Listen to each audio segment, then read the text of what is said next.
What happens on military bases in this country can be very much a secret. The military has their own rules, conducts their own investigations, and procedure is usually based on precedent. Say her name! Vanessa! But in Washington, an effort to change the military with a march on the National Mall in memory of Army Specialist Vanessa Guillen. Guillen went missing in April from Fort Hood in Texas. Her body was found in June, and while we still don't know much about the case, Army investigators have said Guillen may have faced non-sexual harassment prior to her death. I'm here for Vanessa Guillen! Guillen's sister, as well as her mother, traveling from Texas to lead an effort to change how the armed forces handles harassment. Current military harassment policy requires victims of harassment to report it to a military supervisor, such as a commanding officer. A bill in Congress would allow victims to go to a third-party investigator instead. Crystal Romero is retired from the military and says going to your commanding officer makes no sense. Sometimes they're part of the problem.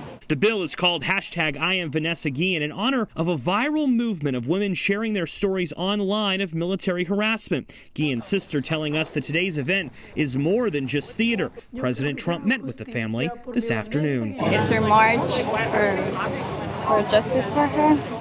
Now, while this piece of legislation does have bipartisan support, it's unclear if Congress will make it a priority. They're trying to pass another stimulus package, and there's only 95 days before the election. In Washington, I'm Joe St. George.